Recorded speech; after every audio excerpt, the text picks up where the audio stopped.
네, 잠시 기도하겠습니다. 은혜로우신 하나님 아버지, 저희들 이 시간 오후 예배로 하나님 앞에 드립니다. 하나님 아버지께서 저희들에게 생명 주시고 시간 주시고 주신 모든 것들을 가지고 주님을 예배하며 주님을 섬기는 저희 모두가 되게 하시고, 주님께 드려지는 모든 헌신과 봉사가 주님 앞에 아름다운 제물로 또 주님께서 받으시고, 또 그렇게 드린 주의 백성들 복을 내려 주시옵소서. 이 시간 저희들 말씀 앞에 있습니다. 겸손케 하시고 주님의 말씀이 지시하시는 대로 따라 순종하는 저희들의 삶이 될 수 있도록 은혜 베풀어 주옵소서. 예수님의 이름으로 기도드립니다. 아멘. 네, 오늘 말씀의 제목은 부르심 받은 그대로입니다. 어느덧 2021년 새해의 두 번째 주가 되었습니다. 작년 이맘때를 생각해 보십시오. 작년 이맘때 우리는 특별 새벽 기도회를 마치고 또 특별 새벽 기도회에 참석한 우리 어린 학생들을 격려하면서 그들에게 우리 신앙의 미래를 보았고, 또 그들을 칭찬하며 격려하면서 힘차게 한 해를 시작했었습니다. 그런데 우리는 그러한 힘찬 새해를 시작하면서 또한 각자의 나름대로 계획들이 다 있었습니다. 그래서 올 한 해는 어떻게 해야지, 어떤 일들을 해봐야지 하는 그러한 계획들을 각자가 세웠었죠. 그러나 우리는 작년 한 해를 보내면서 우리의 삶이 우리가 연초에 상상했던 것과는 아주 달랐다는 것을 모두들 인정하실 것입니다. 그리고 작년 한 해 좋은 일과 나쁜 일들을 거치면서 우리는 작년의 이맘때와는 또 다른 모습으로 지금 이 자리에 우리는 있습니다. 오늘 본문인 고린도 전서는 바울이 에베소에 있을 때 고린도 교회의 상황과 형편을 전해 듣고 그에 합당한 바른 신앙의 가르침 또 권고를 주기 위해 서신을 쓴 것이 바로 고린도 전서입니다. 그리고 오늘 본문인 12장은 그 가운데 하나인 은사적 문제에 관하여 바울이 가르침을 주고 있습니다. 하지만 바울의 초점은 은사 그 자체에 있는 것이 아니라 교회의 하나됨에 있었습니다. 그래서 본문 4절로 6절에서 바울은 교회의 통일성을 강조하고 있습니다. 우리 4절로 6절을 한번 읽어보겠습니다. 은사는 여러 가지나 성령은 같고 직임은 여러 가지나 주는 같으며 역사는 여러 가지나 모든 것을 모든 사람 가운데서 역사하시는 하나님은 같으니. 아멘. 바울은 은사는 여러 가지나 성령은 같고 직임, 여기서 직임이라는 것은 이 직분도 있지만 봉사와 섬김도 포함됩니다. 그래서 여러 봉사와 섬김들 또 직분들은 여러 가지나 주는 같으며, 또한 역사, 여기서 역사는 사역들을 얘기하고 있어요. 이 사역들은 여러 가지나 모든 사람 가운데서 역사하시는 하나님은 같다라고 말씀하고 있습니다. 이것을 쉽게 말하자면은 여러 종류의 은사들이 있는데 그 은사들은 누가 주신 것이냐면 성령님께서 주신 것입니다 라고 말하고 있고요. 또 여러 섬김들, 직분들, 봉사들이 있는데 이 섬김 봉사들은 모두 같은 주님을 위해서 하는 겁니다 라고 말하고 있고요. 그리고 또 여러 종류의 사역들, 일들이 있는데 여러분들이 여러분의 힘으로 일하는 것처럼 여길지 몰라도 실은 하나님께서 여러분 안에서 일하시는 거예요 라고 말씀하고 있는 겁니다. 즉 모든 은사와 사역을 주신 주체가 주님이시고, 그리고 또한 그 모든 일들, 그리고 은사와 사역들을 통해 섬기는 그 섬김을 주님을 위한 것이다 라고 말씀하고 있는 것입니다.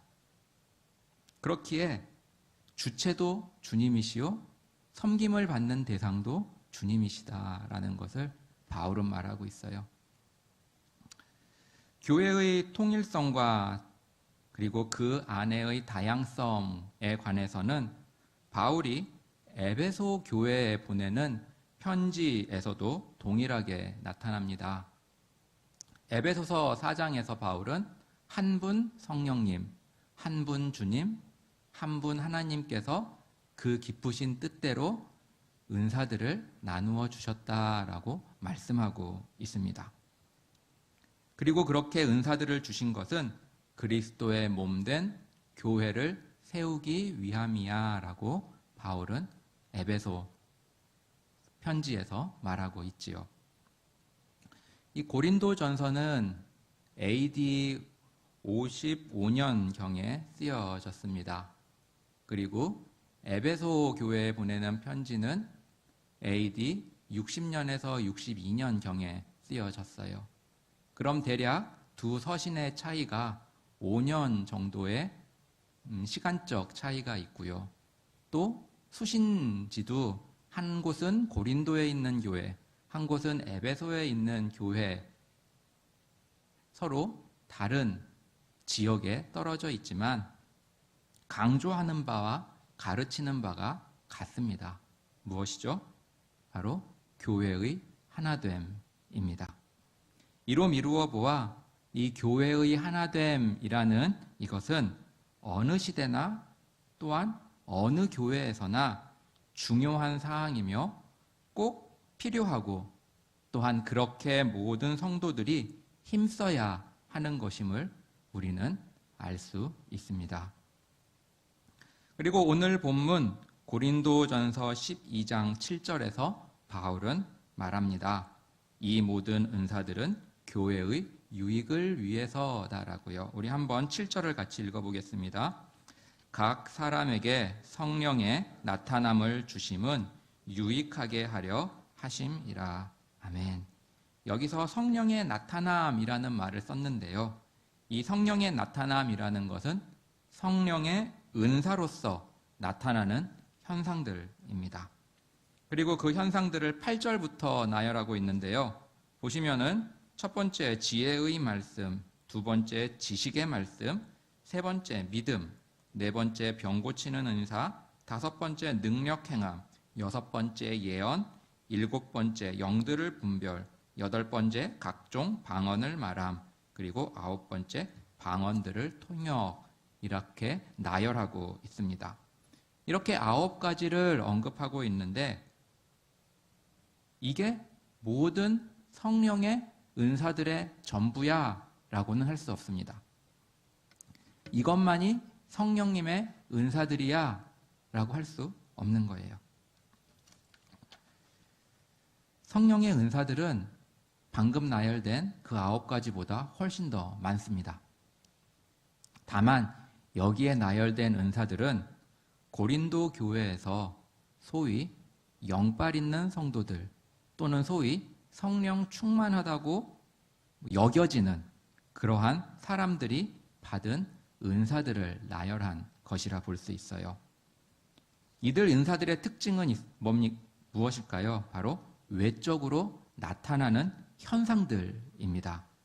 바울은 이러한 은사들만이 성령의 은사들은 아니야 라고 말하는데 이 본문 후반부에서 보면은 바울은 약하게 보이는 지체들, 덜 귀하게 여기는 지체들을 언급하고 있습니다. 이것들은 무엇이냐면은 이들 역시도 은사임을 말하고 있는 거예요. 그래서 이 모두도 성령님께서 주신 은사이고 모두가 필요한 은사들입니다 라고 말하고 있습니다. 즉 외적으로 거창하게 화려하게 드러나는 은사들도 있지만 그렇지 못한 은사들도 있다는 것이죠. 바울이 로마서에 쓴 편지인 로마서 12장에 보면은 다양한 은사들, 성령의 은사들에 대해서 언급하고 있는데요. 거기에 보면은 좀 더 확대되어 있습니다. 은사들이. 보시면 섬기는 은사가 있고요. 다른 사람을 세워주고 격려하는 은사가 있어요. 그리고 어려운 사람들을 구제하는 은사가 있고요. 긍휼과 자비를 베푸는 은사가 있습니다. 바울은 이 모든 것들도 은사라고 말씀하고 있어요. 그래서 섬김, 격려, 위로, 구제, 긍휼, 자비 이러한 실천적 은사들도 같은 성령님께서 주시는 은사들임을 바울은 분명하게 말씀하고 있습니다. 그런데 이러한 실천적인 은사들, 섬김, 구제, 긍휼 이런 것들은 외적으로 두드러지게 나타나는 그러한 화려한 모습이 없기에 고린도 교회에서는 다소 천하게 여겨졌던 것이었죠. 그도 그럴 것이 고린도라는 도시는 각종 신들로 넘쳐나는 우상의 도시였습니다. 고린도라는 이 도시는 항구 도시였습니다. 항구 도시의 특징은 많은 교역이 일어나고 그와 함께 문명들도 들어오는 그러한 도시의 특징이 있습니다. 그렇기에 고린도에는 많은 종교들이 있었고 우상들이 있었고 또한 신전들이 있었던 것이죠.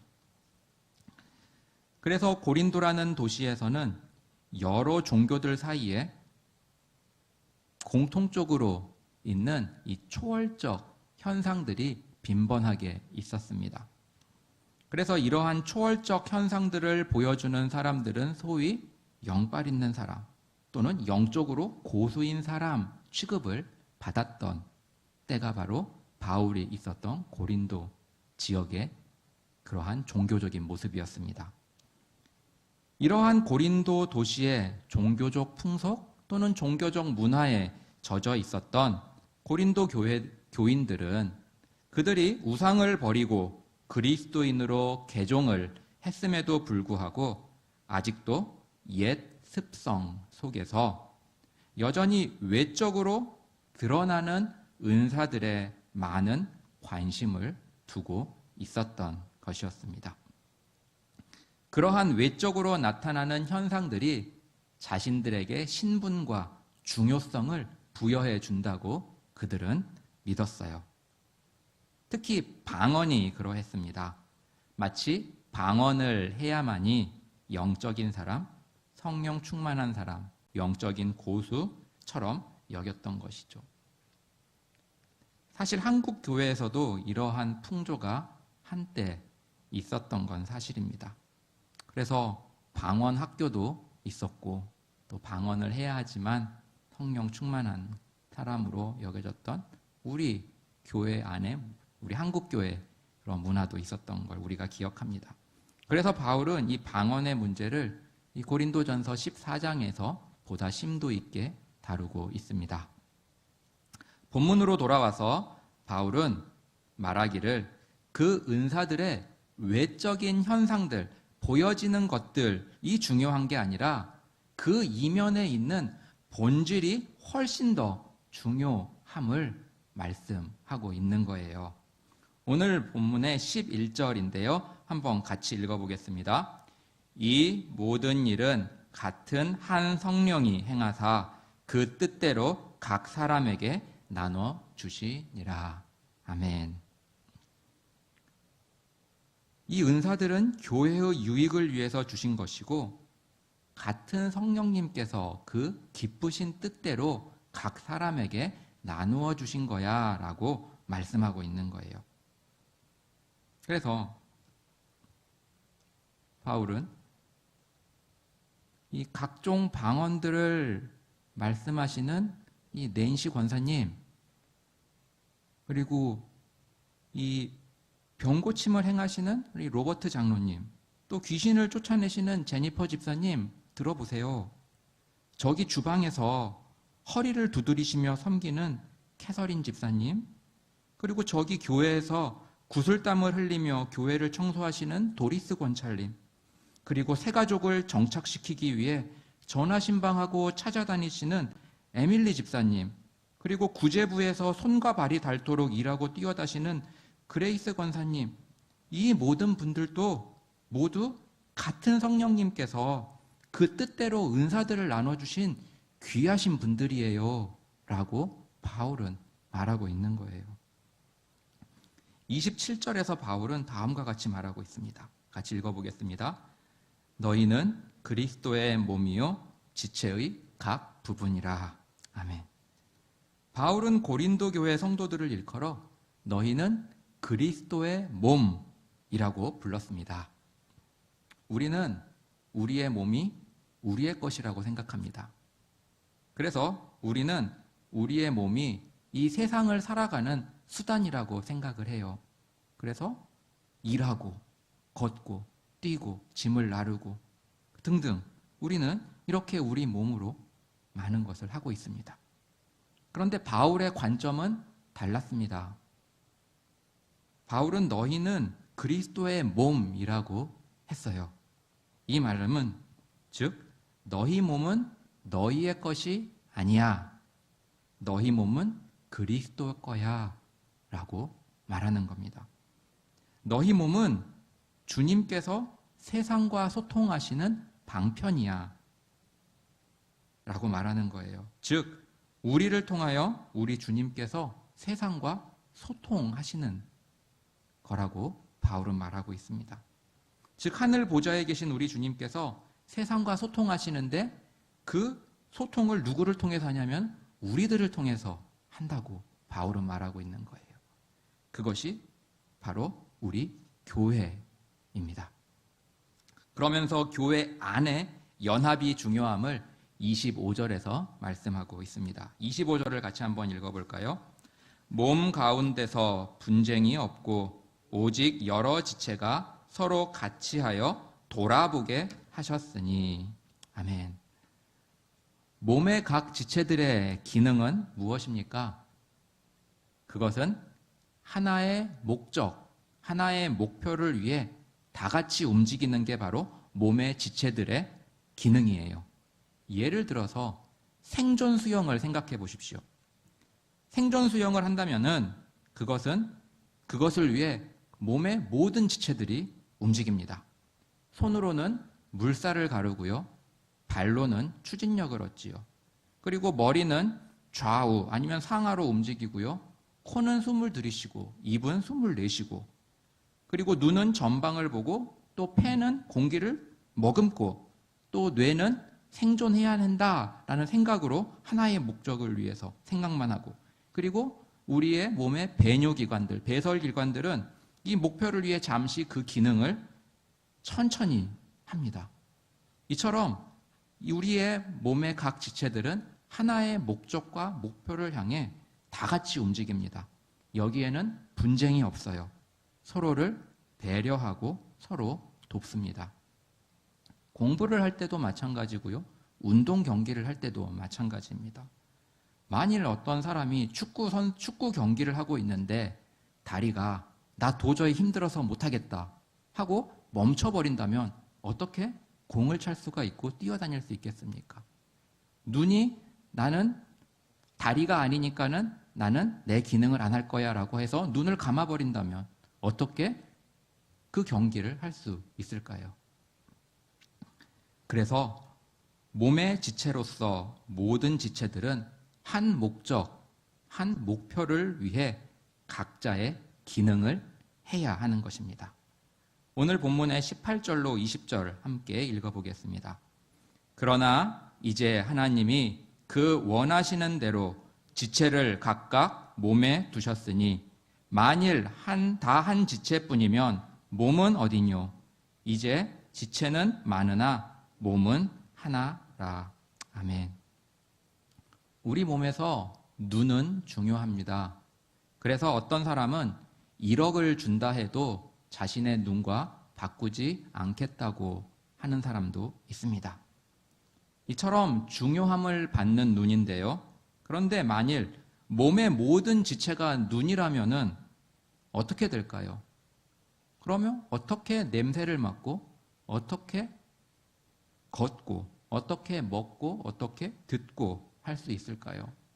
또 눈에 영양분을 공급해야지 될 텐데 영양분 공급 없이 눈이 얼마나 지속할 수 있을까요? 또 움직여주는 곳이 없는데 어떻게 여러 사물들을 볼 수 있을까요? 안 된다는 것이죠. 교회도 마찬가지라는 것입니다.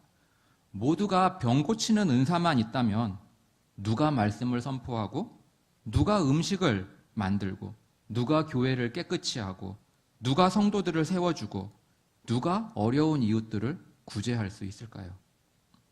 모두가 똑같은 은사만, 그것도 화려하고 멋진, 그렇게 보이게 멋지게 보이는 그러한 초자연적인 은사만 가지고 있다면 교회는 어떻게 세워질 수 있을까요? 그렇기에 바울은 21절에서 다음과 같이 말합니다. 함께 읽어보겠습니다. 눈이 손더러 내가 너를 쓸데없다 하거나, 또한 머리가 발더러 내가 너를 쓸데없다 하거나 하지 못하리라. 아멘. 주님의 몸으로서 교회는 서로 모두가 다 필요합니다. 목소리가 좋은 싱어는 목소리가 좋은 대로, 목소리가 조금 부족한 싱어는 부족한 대로 함께 서서 부르면 은혜가 됩니다.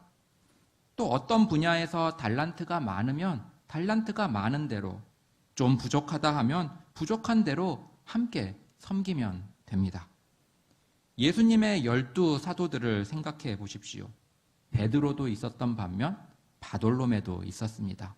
예수님께서는 바돌로메에게 너 쓸데없다라고 하지 않으셨어요. 모두가 주님께서 부르시고 주님께서 사용하셨던 사람들입니다. 또한 주님의 몸으로서 우리는 모두가 다 필요합니다. 우리 자신의 신앙생활 또는 우리 자신의 교회 생활을 한번 생각해 보시면 좋겠습니다. 우리가 현재의 신앙생활, 교회 생활을 하는 것은 그냥 되어진 것이 아닙니다. 우리는 누군가를 통해 현재의 모습으로 살아가고 있는 거예요. 우리가 예배 시간에 바른 자세로 예배 드려야 한다는 것을 누군가를 통해 배우지 못했다면 우리의 예배의 자세는 자유자재였을 것입니다. 또한 우리가 우리의 헌금 생활에 대해 누군가를 통해 배우지 못했다면 우리의 헌금 생활 또한 자유자재였을 거예요. 일전에 예배를 드릴 때 이 자녀들이 떠들자 그것을 바로 잡아주시는 부모님의 모습을 뒤에서 볼 수 있었습니다. 만일 부모님이 자녀들이 예배의 시간에 바르지 못하고 그런 것을 잡아주지 않았더라면 자녀들은 예배의 시간에 바른 예배에 대해서 알지 못했을 거예요. 이처럼 누군가를 통해 우리 모두는 가르침을 받았기에 우리는 현재의 신앙생활, 교회 생활을 할 수 있었던 것입니다. 또한 우리는 우리 자신에게 신앙의 감명을 주신 분들의 모습을 따라하고 있는 것을 발견할 수 있을 거예요. 자신이 새가족 시절이었을 때 자신에게 감동을 주셨던 집사님, 권사님의 모습을 지금 자신이 하고 있는 것을 볼 수 있을 것입니다.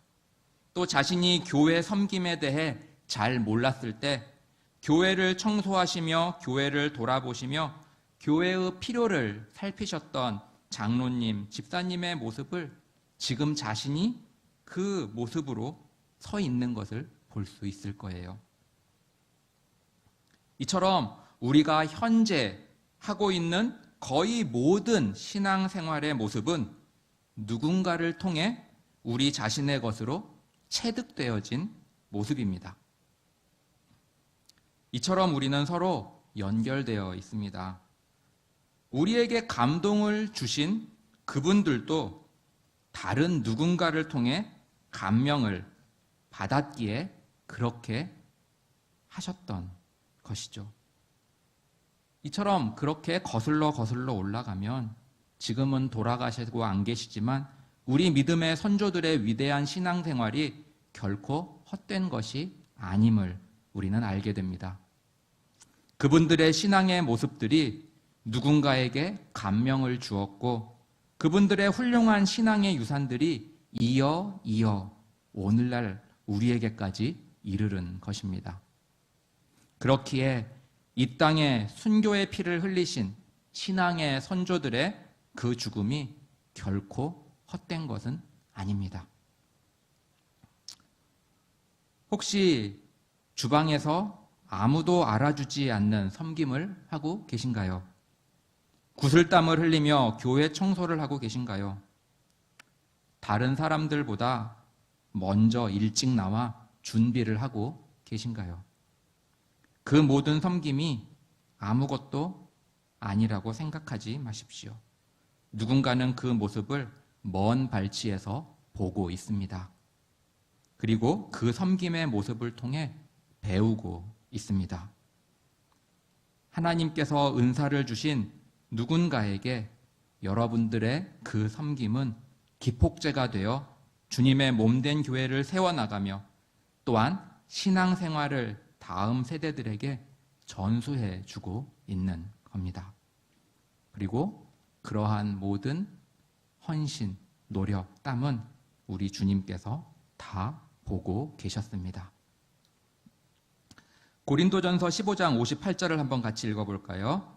그러므로 15장 58절입니다. 그러므로 내 사랑하는 형제들아 견고하며 흔들리지 말며 항상 주의 일에 더욱 힘쓰는 자들이 되라. 이는 너희 수고가 주 안에서 헛되지 않은 줄을 알미니라. 아멘. 화려한 은사, 현상으로 보여지는 성령의 은사들을 받은 성도님들은 자고하지 말아야 합니다. 얼마나 많은 사람들이 교만함으로 말미암아 나락에 떨어졌는지 우리는 성경을 통해 교회 역사를 통해 보아왔습니다. 루시퍼라고 불리우는 천사도 최고의 직분적 은사를 받았음에도 타락하였습니다. 가룟 유다도 사도라는 영광스러운 직분을 받았고 또한 귀신을 내어 쫓고 병자를 일으키는 은사를 받았음에도 불구하고 타락하였습니다. 이스라엘의 첫 번째 왕인 사울 왕, 그도 성령의 감동을 받아 예언도 하고 전쟁에서 승리도 하고 왕좌에 올랐지만 타락하였습니다.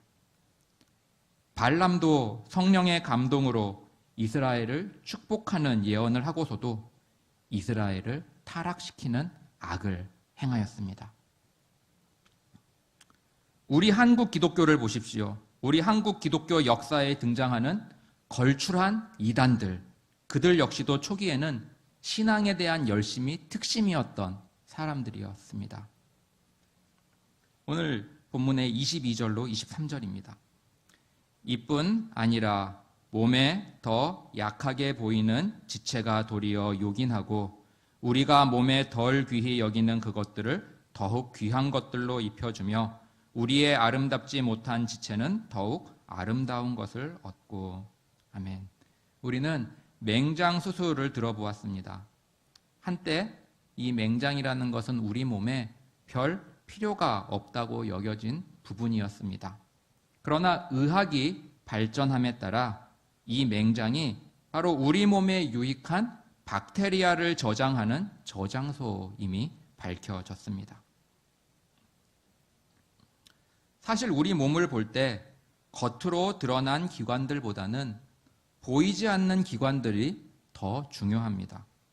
우리 몸의 오장육부라고 불리우는 기관들 보십시오. 겉으로는 드러나진 않았지만 우리 몸을 구성하는 데 있어서 없어서는 안 될 중요한 지체들입니다. 주님의 몸된 교회에서 외적으로 드러나는 은사들을 받으셨습니까? 그렇다면 주님의 성품을 그 은사에 담아 연약한 성도들을 돌아보고 섬기는 데 사용하십시오. 자신이 아무런 음사도 없는 것처럼 보여지십니까? 그렇다면 영적 지도자의 충성된 동역자, 팔로워가 되십시오. 좋은 팔로워가 좋은 리더가 됩니다. 우리 교회는 장로님들과 권사님들께서 소위 3D라고 불리우는 현장에서 열심을 다해 섬기시는 모습을 볼 수 있는 곳이 바로 우리 교회입니다. Danger, Dirty, Difficult. 위험을 무릅쓰고 사다리를 올라가시는 장로님들, 교회의 환경 미화를 위해 먼지를 뒤집어 쓰시는 장로님들, 안수 집사님들, 어렵고 힘든 일에도 자원하여 팔을 걷어붙이시는 권사님들, 집사님들. 존경합니다. 하나님께서는 우리 교회에 허락하신 새해 2021년의 표어가 있습니다. 바로 사랑으로 섬기며 함께 세워가는 교회입니다. 그 표어에 따른 실천 목표는 3가지입니다. 첫째, 서로를 아끼며 함께 섬기는 교회. 사랑으로 세워주며 함께 헌신하는 교회. 그리고 3번째, 함께 희생하며 행복으로 나아가는 교회입니다. 이 아름다운 교회의 목표와 그리고 실천 목표는 그냥 되어지는 게 아니에요.